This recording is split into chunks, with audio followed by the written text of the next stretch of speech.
الله أكبر. الحمد لله رب العالمين الرحمن الرحيم مالك يوم الدين إياك نعبد وإياك نستعين اهدنا الصراط المستقيم صراط الذين أنعمت عليهم غير المغضوب عليهم ولا الضالين.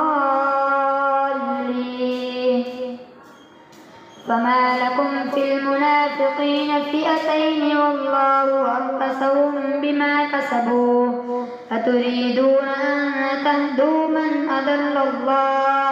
ومن يضلل الله فلن تجد له سبيلا ودوا لو تكفرون كما كفروا فتكونون سواء فلا تتخذوا منهم أولياء حتى يهاجروا في سبيل الله فإن تولوا فخذوهم واقتلوهم حيث وجدتموهم ولا تتخذوا منهم وليا ولا نصيرا إلا الذين يصلون إلى قوم بينكم وبينهم ميثاق أو جاءوكم حسرت صدورهم أن يقاتلوكم أو يقاتلوا قومهم ولو شاء الله لسلطهم عليكم فلقاتلوكم فإن اعتزلوكم فلم يقاتلوكم وألقوا إليكم السلم فما جعل الله لكم عليهم سبيلا ستجدون آخرين يريدون أن يأمنوكم ويأمنوا قومهم كلما ردوا إلى الفتنة أركسوا فيها فإن لم يعتزلوكم ويلقوا إليكم السلم ويكفوا أيديهم فخذوهم واقتلوهم حيث ثقفتموهم وأولئكم جعلنا لكم عليهم سبيلا وما كان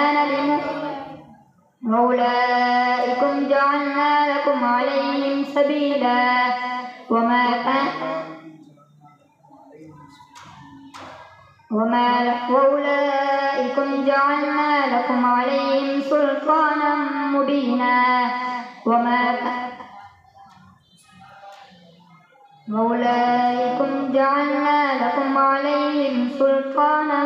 مبينا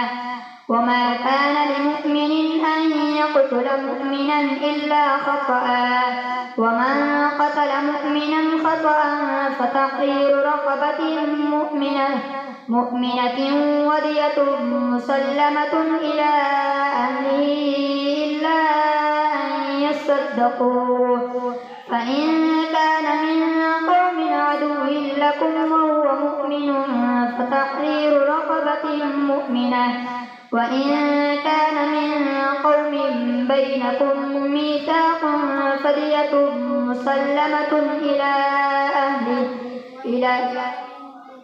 وإن كان من قوم بينكم وبينهم ميثاق فدية مسلمة إلى أهله وتحرير رقبة مؤمنة فمن لم يجد فصيام شهرين متتابعين توبة من الله وكان الله عليما حكيما. ومن يقتل مؤمنا متعمدا فجزاؤه جهنم خالدا فيها وله عذابا عظيما.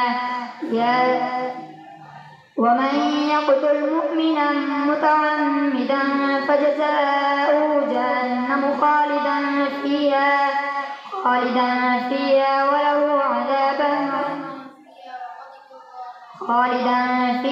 وغضب الله عليهم ولعنهم عذابا عظيما. ومن يقتل مؤمنا متعمدا فجزاؤه جهنم خالدا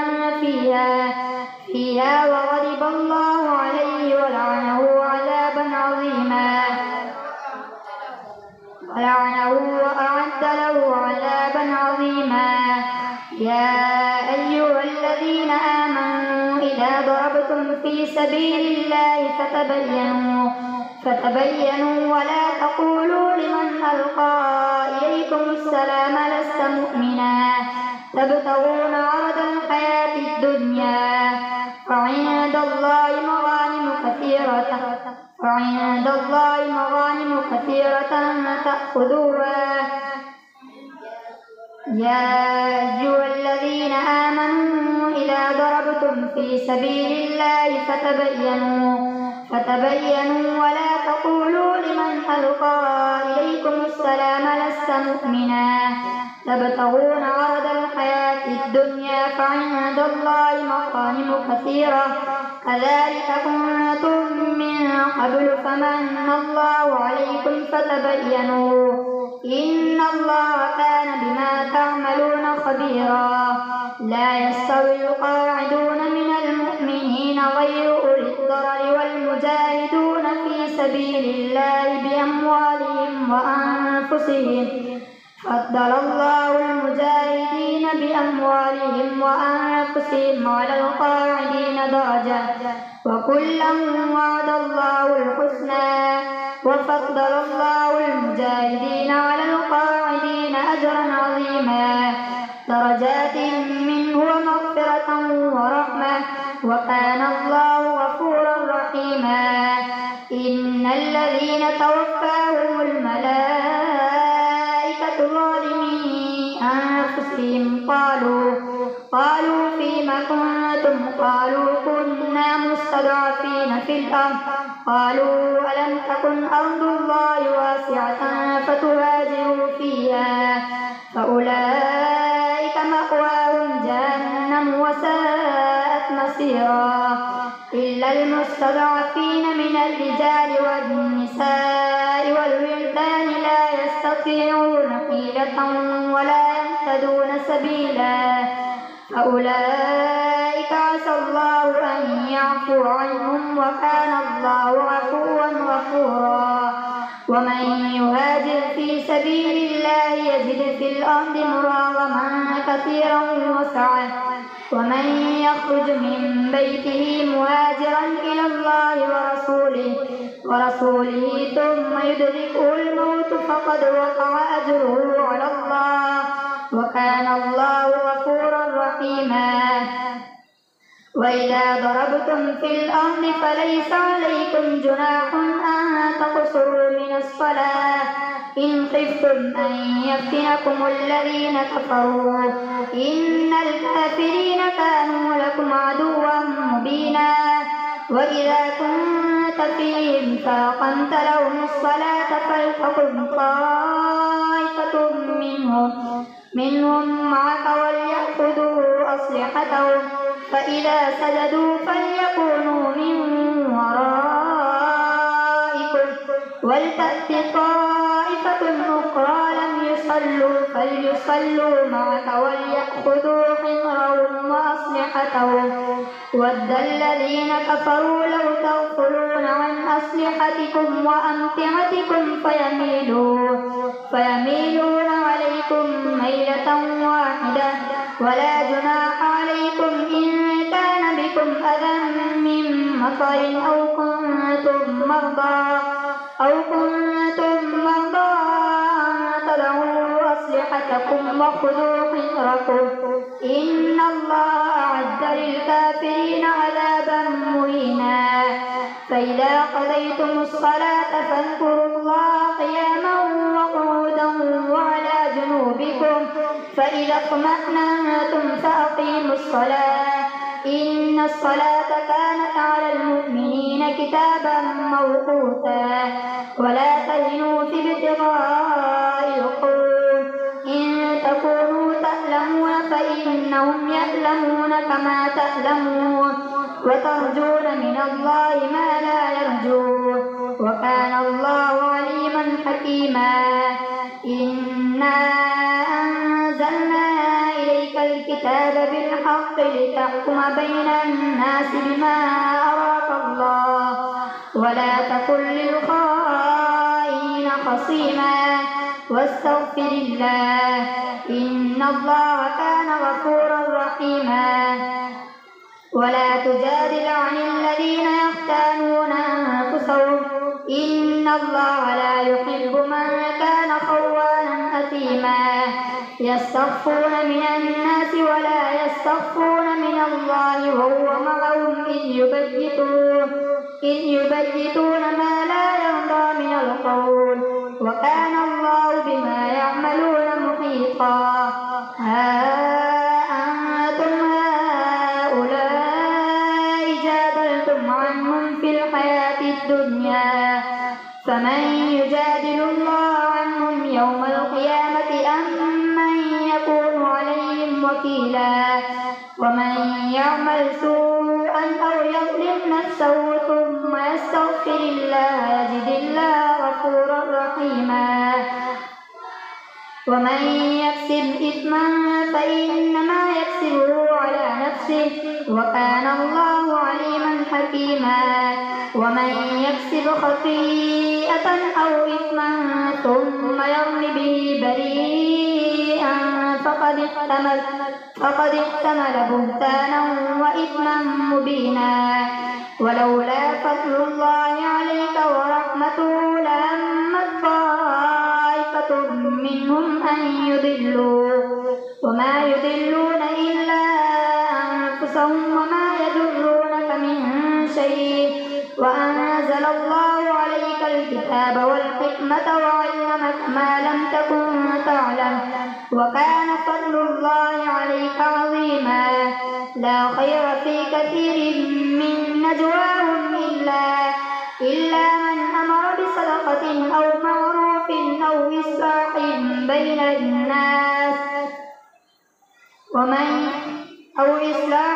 بين الناس ومن يفعل ذلك ابتغاء مرضات الله فسوف نؤتيه أجرا عظيما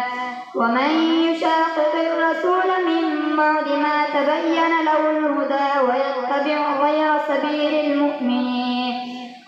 سبيل المؤمنين نوله ما تولى ونصله جهنم وساءت مصيرا الله أكبر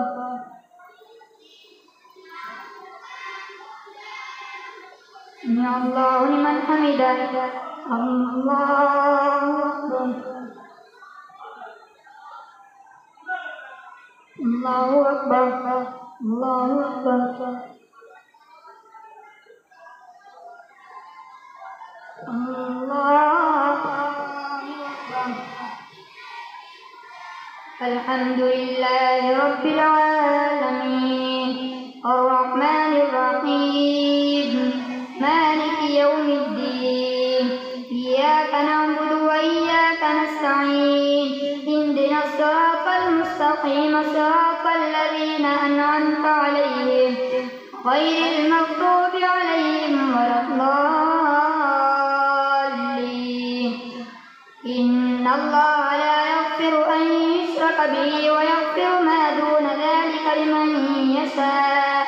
ومن يشرك بالله فقد ضل ضلالا بعيدا إن يدعون من دونه إلا إناثا وإن يدعون إلا شيطانا مريدا لعنه الله وقال لأتخذن من عبادك نصيبا مفروضا ولأضلنهم ولأمنينهم ولآمرنهم فليبتكن آذان الأنعام ولآمرنهم فليغيرن خلق الله ومن يتخذ الشيطان وليا من دون الله فقد خسر خسرانا مبينا يعدهم ويمنيهم وما يعدهم الشيطان إلا غرورا أولئك مأواهم جهنم ولا يجدون عنها محيصا والذين آمنوا وعملوا الصالحات سندخلهم جنات تجري من تحتها الأنهار خالدين فيها أبدا وعد الله حقا ومن أصدق من الله قيلا ليس بأمانيكم ولا أماني أهل الكتاب من يعمل سوءا يجز به ولا يجد له من دون الله وليا ولا نصيرا ومن يعمل من الصالحات من ذكر أو أنثى وهو مؤمن فأولئك يدخلون الجنة ولا يظلمون نقيرا ومن أحسن دينا ممن أسلم وجهه لله وهو محسن واتبع ملة إبراهيم حنيفا واتخذ الله إبراهيم خليلا ولله ما في السماوات وما في الأرض وكان الله بكل شيء محيطا ويستفتونك في النساء قل الله يفتيكم فيهن وما يتلى عليكم في الكتاب في يتامى النساء اللاتي لا تؤتونهن ما كتب لهن وترغبون أن تنكحوهن والمستضعفين من الولدان وأن تقوموا لليتامى بالقسط وما تفعلوا من خير فإن الله كان به عليما وإن امرأة خافت من بعلها نشوزا أو إعراضا فلا جناح عليهما أن يصلحا بينهما صلحا والصلح خير وأحضرت الأنفس الشح وإن تحسنوا وتتقوا فإن الله كان بما تعملون خبيرا وإن امرأة خافت من بعلها نشوزا أو إعراضا فلا جناح عليهما أن يصلحا بينهما صلحا والصلح خير وأحضرت الأنفس الشح وإن تحسنوا وتتقوا فإن الله كان بما تعملون خبيرا ولن تستطيعوا أن تعدلوا بين النساء ولو حرصتم فلا تميلوا كل الميل فتذروها كالمعلقة وإن تصلحوا وتتقوا فإن الله كان غفورا رحيما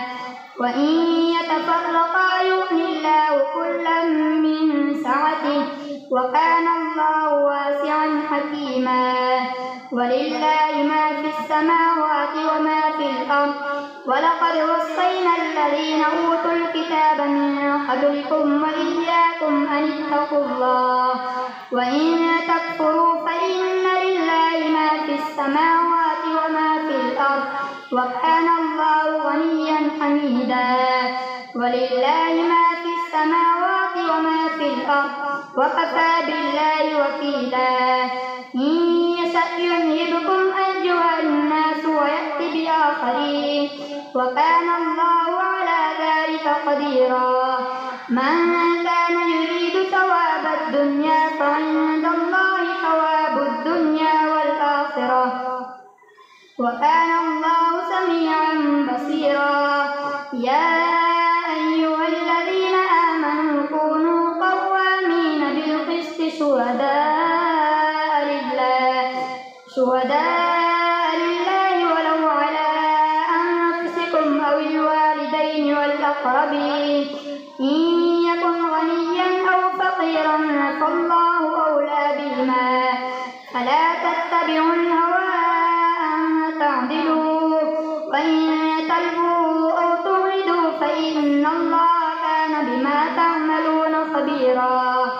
يا أيها الذين آمنوا بالله ورسوله والكتاب الذي نزل على رسوله والكتاب الذي أنزل من قبل ومن يكفر بالله وملائكته وكتبه ورسله واليوم الآخر فقد ضل ضلالا بعيدا إن الذين آمنوا ثم كفروا ثم كفرا لم يكن الله ليغفر لهم ولا ليهديهم سبيلا بشر المنافقين بأن لهم عذابا أليما الذين يتخذون الكافرين أولياء من دون المؤمنين أيبتغون عندهم العزة فإن العزة لله جميعا وقد نزل عليكم في الكتاب أن إذا سمعتم آيات الله يكفر بها ويستهزأ بها فلا تقعدوا معهم حتى يخوضوا في حديث غيره إنكم إذا مثلهم إن الله جامع المنافقين والكافرين في جهنم جميعا الذين يتربصون بكم فإن كان لكم فتح من الله قالوا ألم نكن معكم وإن كان للكافرين نصيب قالوا ألم نستحوذ عليكم ونمنعكم من المؤمنين فالله يحكم بينكم يوم القيامة ولن يجعل الله للكافرين على المؤمنين سبيلا إن المنافقين يخادعون الله وهو خادعهم وإذا قاموا إلى الصلاة قاموا كسالى يراءون الناس ولا يذكرون الله إلا قليلا مذبذبين بين ذلك لا إله هؤلاء ولا إله هؤلاء ومن يضلل الله فلن تجد له سبيلا يا أيها الذين آمنوا لا تتخذوا الكافرين أولياء من دون المؤمنين أتريدون أن تجعلوا لله عليكم سلطانا مبينا إن المنافقين في الدرك الأسفل من النار ولن تجد لهم نصيرا إلا الذين تابوا وأصلحوا واعتصموا بالله وأخلصوا دينهم لله فأولئك مع المؤمنين وسوف يؤتي الله المؤمنين أجرا عظيما ما يفعل الله بعذابكم إن شكرتم وآمنتم وكان الله شاكرا عليما الله أكبر يا الله من حمده الله أكبر الله أكبر الله أكبر الله أكبر